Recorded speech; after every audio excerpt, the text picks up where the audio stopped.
into more familiar territory for me. Now I can unwind and let loose, as Tim would say. So, man, Tim, I know you can't see it, but there's just too many people here. We can't fit them in the seats. It's standing room only. I think people are elbowing each other. They just want to see me preach. I don't know what it is. And I hope you're having a good time. We'll discuss off the camera if you actually deserve this vacation or not. But yes, you do.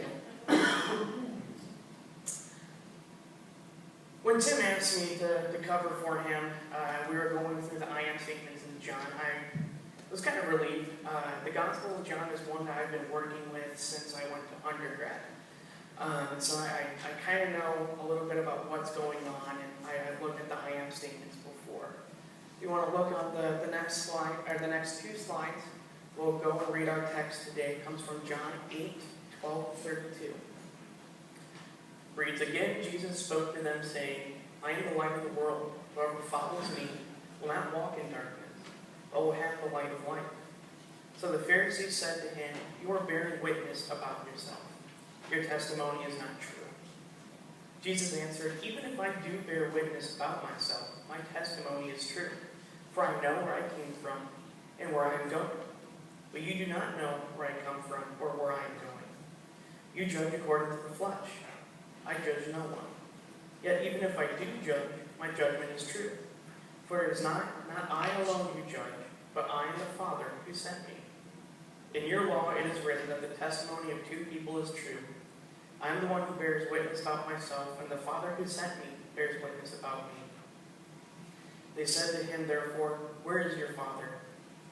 Jesus answered, you know neither me nor my Father. If you knew me, you would know my Father also. These words he spoke in the treasury as he taught in the temple, but no one arrested him because his hour had not yet come. So he said to them again, I am going away, and you will seek me, and you will die in your sin. Where I am going, you cannot come. So the Jews said, will he kill himself? Since he said, where I am going, you cannot come. He said to them, you are from below, I am from above. You are of this world, I am not of this world. I told you that you would die in your sins. For unless you believe that I am he, you will die in your sins. So they said to him, who are you? Jesus said to them, just what I have been telling you from the beginning. I have much to say about you and much to judge, but he who has sent me is true, and I declare to the world what I have heard from him. They did not understand that he had been speaking to them about the Father. So Jesus said to them, when you have lifted up the Son of Man, then you will know that I am he, and that I do nothing on my own authority, but speak just as the Father taught me. And he who sent me is with me. He has not left me alone, for I always do the things that are pleasing to him. As he was saying these things, many believed in him. So Jesus said to the Jews who had believed in him, if you abide in my word, you are truly my disciples, and you will know the truth, and truth will set you free. So this morning, I want to go to the next slide. Let's say we're walking along, or you're walking along with someone, and you happen to go into a dark room that you've never seen before. How do you feel? Do you feel safe, comforted? It's pitch dark, you cannot see a thing. Odds are, if you're like me, you kind of feel uneasy.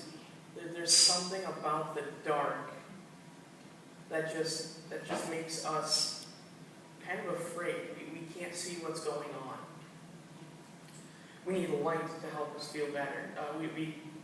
Young children, right, when they go into a dark room, they hurry up, turn on the light. If you were like me, going to the basement, if I had to turn the light off at the bottom of the stairs, I'd rush up so the dark wouldn't get me at all.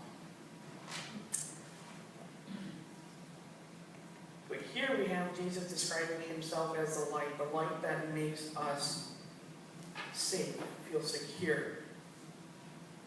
I want to go to the next slide really quick. And we'll talk about the context of this phrase. And it's been debated about what was going on and why Jesus said, I am the light of the world.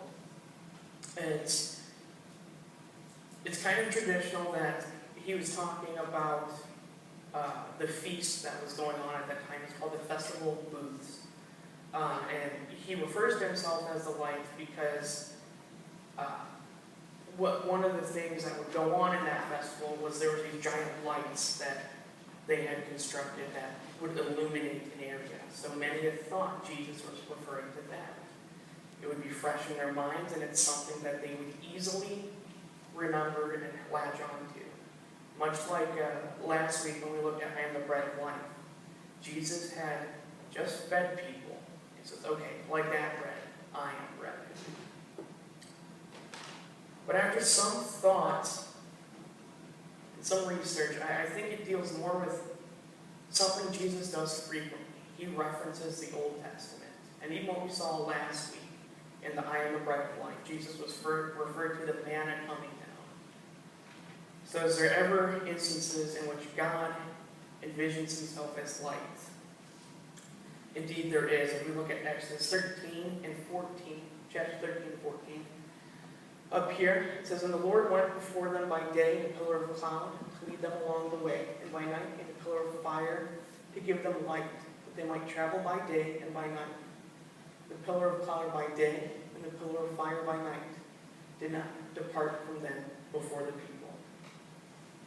Or as I have in chapter 14, then the angel of God, who was going before the host of Israel, moved and went behind them, and the pillar of cloud moved from before them and stood behind them, coming between the host of Egypt and the host of Israel. And there was the cloud and the darkness, and it lit up the night without one coming near the other all night. Then Moses stretched out his hand over the sea, and the Lord drove the sea back by a strong east wind all night, and made the sea dry land, and the waters were divided. And the people of Israel went into the midst of the sea on dry ground, the waters being a wall to them on their right hand and on their left. The Egyptians pursued and went in after them into the midst of the sea, all Pharaoh's horses, his chariots, and his horsemen. And in the morning watch, the Lord in the pillar of fire and of cloud looked down on the Egyptian forces and threw the Egyptian forces into a panic, clogging their chariot wheels so that they drove heavily. And the Egyptians said, let us flee from before Israel, for the Lord fights for them against the Egyptians. I want to go to the next slide. And what we see is, as light, God brings safety and security. And so here in this passage, Jesus is saying, I am the light of the world. He brings us the security and safety to the whole world, not just us.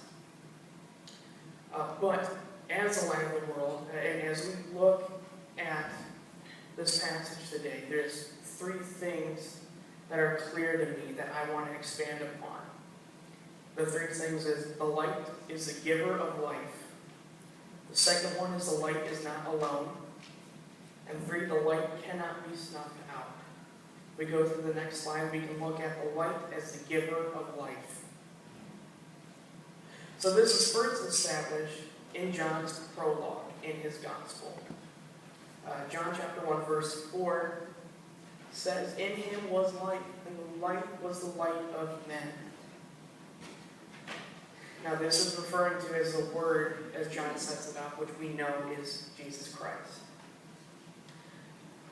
So the light is life. That's a huge theme in John's gospel if you're ever reading it. Life goes with light. Death goes with darkness. He often portrays those side by side. And with that, not just a simple life here on earth, right? But he's talking about an eternal life. Jesus does not offer some cheap life for us. He offers eternal life and life abundantly.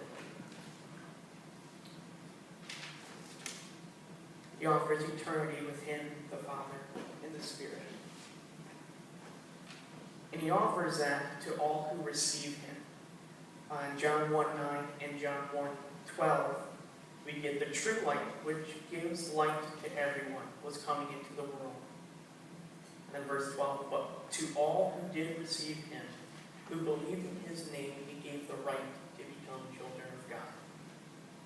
So no belief equals no life. no light. Again, that's very prevalent. John wants to make it clear. You need to have faith and believe so the light of the world can come down, illuminate your world, so that you can share that with others. It all has faith. You need to have faith in the one true light of the world. We go to the next slide. We see that not only do we see the light as the giver of life, but he is not alone. The light is not by himself. In verse 16, Jesus said, "Yet even if I do judge, my judgment is true. For it is not I alone who judge, but I and the Father who sent me." What we see is that the light of the world can give testimony about himself because he is not alone. He can judge because he is not alone, but he has the Father with him. Now, some context there is basically in Jewish law, anyone who wants to give a testimony about himself, it's kind of invalid. No one can testify about himself. No one's going to believe him. He'll say whatever he wants. So it takes 2, 3, 4, basically a multiple of people to testify about a man before that testimony can be true. So when Jesus says, "I am the light of the world, I can do this, this, and this," and the Jews are saying, "Wait, you're talking about yourself. Your testimony is not valid." What we have here is Jesus saying, "No, no, no, it is. Because I'm not the only one saying it. There's 2 other people, the Father and the Holy Spirit. I am not alone." See, the light is grounded in the Trinity. The light that brings life is triune. A few months ago, we celebrated St. Patty's Day, and what we have with St. Patrick is one of his ideas was the 3-leaf clover in a way to show what the Trinity is like. So he says, if you look at a 3-leaf clover, you see 3 individual leaves. Yet we would say it's one clover. All 3 leaves are distinct, but there's one. As such, God is like that 3-leaf clover. You have the Father, Son, and Spirit, all 3 leaves, but one God. A little education there in case you didn't know why clovers are associated with St. Patrick. And not because he's from Ireland. So we can have fellowship. We can be a part of that. We can have part with the Trinity if we believe in this light. We can have fellowship. We can become the body of Christ if we follow him, if we're transformed by him. If we say, "Okay, here's my heart. Make it like yours. Lead me by your Spirit so I can become more like you." And after we experience this fellowship, we need to go out into the world and say, "Hey, I know what it's like to have peace in any circumstance. I know what it's like to have peace in this dark world. And let me tell you, it is because of God, the Father, God the Son, and God the Spirit, who work in me so that I can light up like he is." I want to go to the next slide. We can see that now it's time to look at the third aspect of the light. And that is that the light cannot be snuffed out. It cannot be darkened. So we have in verse 28, "So Jesus said to them, 'When you have lifted up the Son of Man, then you will know that I am he, and that I do nothing on my own authority, but speak just as the Father taught me.'"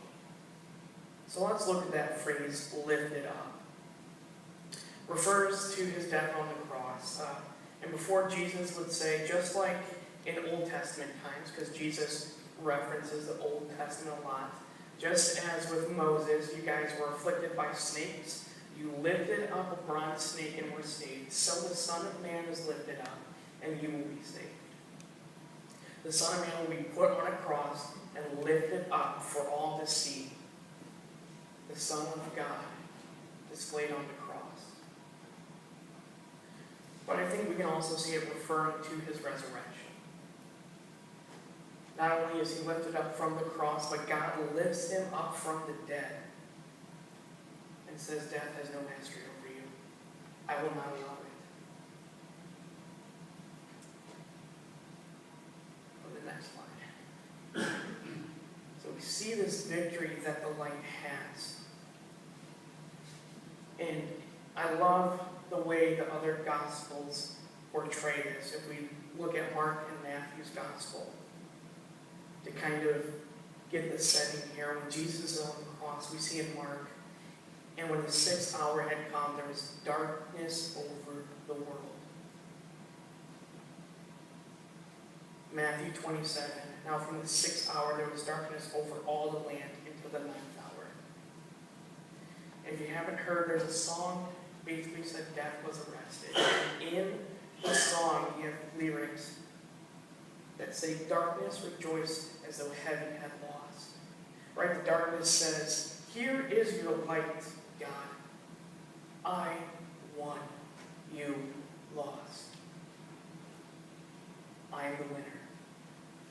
But we know that God says, no, I will have the last word. I am the author of life and of death. I will decide who lives. So he lifts up and raises Christ from the dead, so that if we believe, we can have fellowship with him and not die.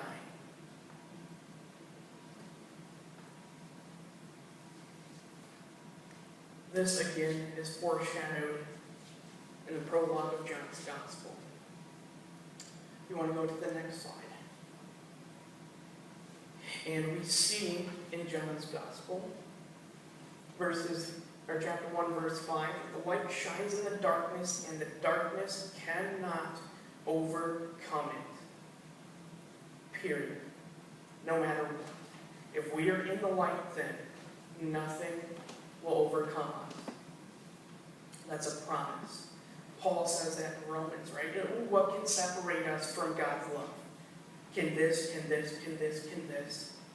And he doesn't say, I'm convinced that this will separate us. Paul says, no. I'm convinced none of these things will be able to separate us from God's love. And I think the phrase lifted up can also describe Jesus being glorified. Right? We often have phrases like that, right? Be lifted up, be glorified. So in this one phrase, the Son of Man is lifted up. Jesus is saying, when I die, when I raise from the dead, and when I'm glorified and sit at the right hand of the Father.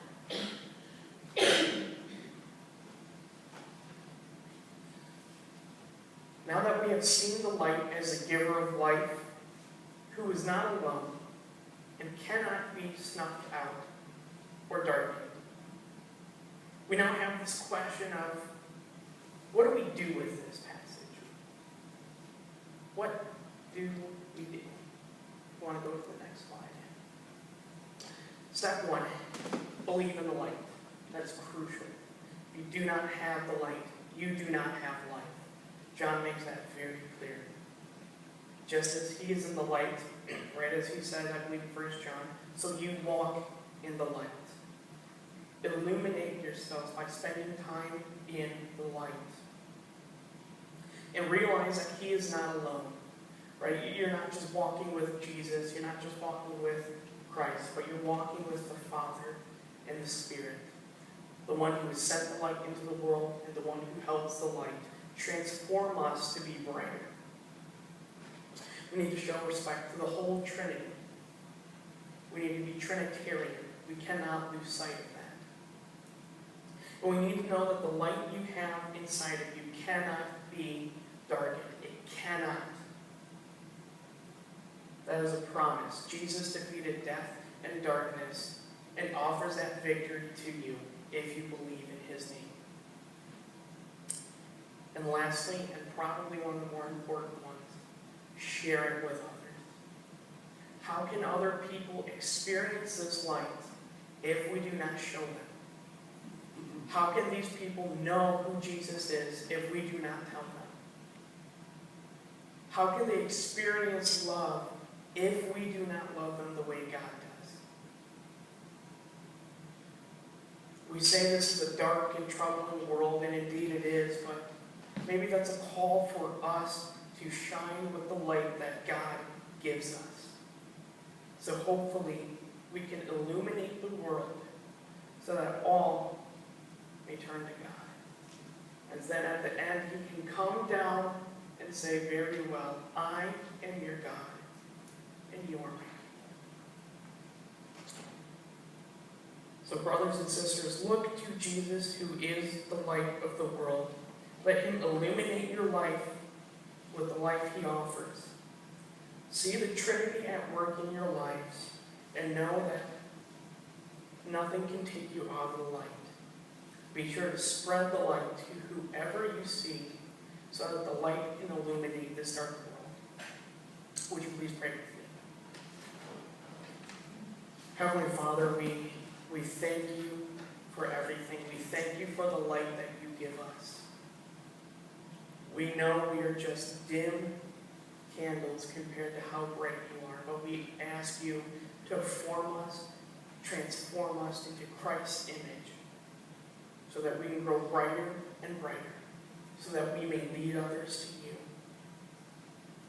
We thank you and praise you and lay this all down at your feet as we are led by the Spirit in the name of Christ our Savior. Amen.